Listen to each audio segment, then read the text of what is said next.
ችግር ላይ ማተኮር ሲጀምር ህይወት እያነሰ ነው የሚሄደው። ችግር ላይ ማተኮር ሲጀምር እምነትህ እየሳሳ ነው የሚሄደው። ችግር ላይ ስታተኩር አእምሮ ነገሮችን የመፍጠር እድሎችን የማየት ልክ እንደ ተኳለ አይን ፊት ለፊት ላይ ያሉትን እድሎች አጥርቶ የማየት ችሎታን ያደበዝዘዋል። የሰውነትን የበሽታን የመከላከል አቅም ያደክመዋል። ከሰዎች ጋር መግባባት የመቻል አቅምህን ያሳሳል። ሰው ችግሩ ላይ ማተኮር ሲጀምር በችግሩ ኢነርጂ ላይ ስለሚሆን ይኸውልህ እንደዚህ ማለት ነው። ያንተ መንፈስ አሁን እዚህ ጋር ነው ያለው። አሁን በዚህ ሰዓት ችግሩ የለም ብለን እናስብ፣ ወይም የችግሩ ማስታወሻ የለም። ልክ ችግሩ ማስታወስ ሲጀምር ወደ ራሱ ደረጃ ያወርዳል ችግሩ። አሁን መፍትሄ የምትፈልገው በችግሩ ደረጃ ላይ ሆነህ ነው የሚሆነው ማለት ነው። ስለዚህ ዝቅ ብለህ ስለሆነ መፍትሄ የምትፈልገው መፍትሄ አግኝተህ እንኳን ችግሩን ብትፈታው ያ አዌርነስ በጣም ዝቅተኛ አዌርነስ ስለሆነ ይሄን ችግር ፈቶታል፣ ግን ሌላ ችግር አንተ ያላየሃቸው በዚህ ችግር መፈታት ምክንያት የማይመለሱ ሌሎች ችግሮችን ይፈጥራል። በዚህ ምክንያት አብዛኛው ሰው ችግር ለመፍታት የተፈጠረ ይመስል ከጧት መልሶ እስከሚተኛበት ሌሊት ድረስ እንዲሁ ችግር እንደፈታ አዌርነሱ በየሄደበት ችግር እንዳየ ለችግር ሴንሲቲቭ እየሆነ ምን ማለት መሰላችሁ? ፕሮብለም ኮንሺየስ ነው የምንሆነው። ስለ ችግር ባሰብን ቁጥር ችግር እንኳ ባይሆን ምናልባት ችግር ሊሆን ቢችል እያልን ጭምር ማሰብ እንጀምራለን። ፕሮብለም ኮንሺየስነስ የማንንም ሰው ችግር ፈቶ አያውቅም። let me tell you something. ኦኬ አሁን ቤት ክራይ ውስጥ ትኖር ይሆናል። what's the problem? ደስ እያለ ክፈለው ለዛ ሰው። ለምን መሰለ?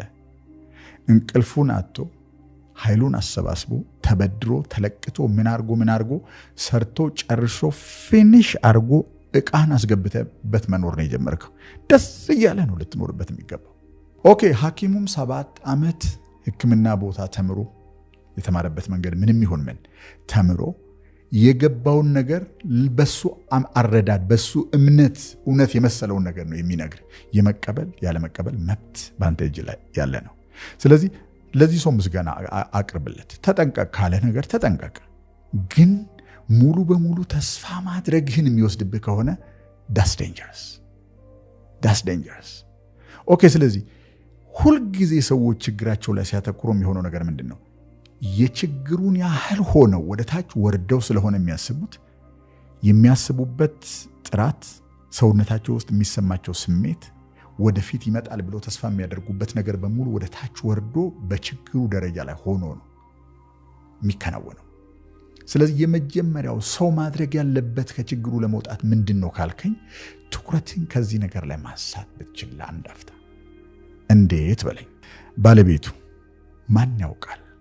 እውነት አንተ በፈጣሪ የምታምን ከሆነ ማን ያውቃል ከፈጣሪ በስተቀር አንድ ቀን አንተ በምታስተዳድረው ግቢ፣ አንተ በምትመራው ቤት፣ ባንተ ስም በተመዘገበ ንብረት ውስጥ እየኖርክ እንትናናና ውጣ እንትናናና ግባ፣ ይሄን ያህል ጨምር ይሄን ያህል ቀንስ ማትባልበት ህይወት ይፈጠር እንደሆነ ማን ያውቃል? ማን ያውቃል ከዕለታት አንድ ቀን አንተ በማታውቀው ተአምር ተስፋ ማድረግ ሲጀምር፣ ማን ያውቃል ፈጣሪ ከዚህ ነገር ያወጣኛል ማለት ሲጀምር፣ ተስፋ ማድረግ ሲጀምር፣ ብርሃን ማየት ሲጀምር፣ ማን ያውቃል ከዕለታት አንድ ቀን በኔ ስም በተመዘገበ ሰዎችና ውጣና ግባ በማይሉት ቤት ውስጥ መኖር እችል ማን ያውቃል ብለ ቺን ብቻ ማለት ሲጀምር ኢነርጂ ባንድ ጊዜ ወደ ላይ መውጣት ይጀምራል። check it in your body። አሁን ቼክ አድርገው። ሰዎች ከተቸገሩበት ነገር ላይ አይናቸውን አንስተው የዚያን ነገር ተቃራኒ ማሰብ ሲጀምሩ ኢነርጂያቸው ባንድ ጊዜ ወደ ላይ ይወጣል። ግን ችግሩ ምንድነው? ለቀቅ ሲያደርጉት ወደ ነበረበት ቦታ ይመለሳል። that's good። ባንድ ቀን ልምምድ ጡንቻ ዳብሮ መቼም ለአንድ ሰው አንድ ቀን ጂም ቤት ሄዶ ዳምፔሎችን አንስቶ ሲታ ፑል አፕ ምናምን ሰርቶ ከዛ በኋላ ለሰውነታቸውን የገነቡ ሰዎች የሚወዳደሩበት መድረክ ላይ ሄዶ አወዳድሩኝ እንደማይል ይታወቃል። ሰውነት በልምምድና በማስጨነቅ ብዛት እንደሚያድገው እንደዚያው ሁሉ የትኛውም የህይወት ልምምድ ፈር ያልያዘ ሰውነታችን ሳይኪካችን ውስጥ ያልተገነባ ልምምድ በመለማመድ ብዛት ደመነፍሳዊ ካላደረግነው በስተቀር በአንድ ቀን የሆነ አጋጣሚ የሆነ ነገር አድርገን ሰውነታችን ውስጥ ገብቶ ስጋ እንደማይለብስ ይታወቃል። do it every day። ትኩረቶች በሙሉ ወደዛ ሄዳለሁ። የተወሰነ ጊዜ ራስን ነቀል አድርግና ደግሞ ሌላ ነገር ተለማመድ።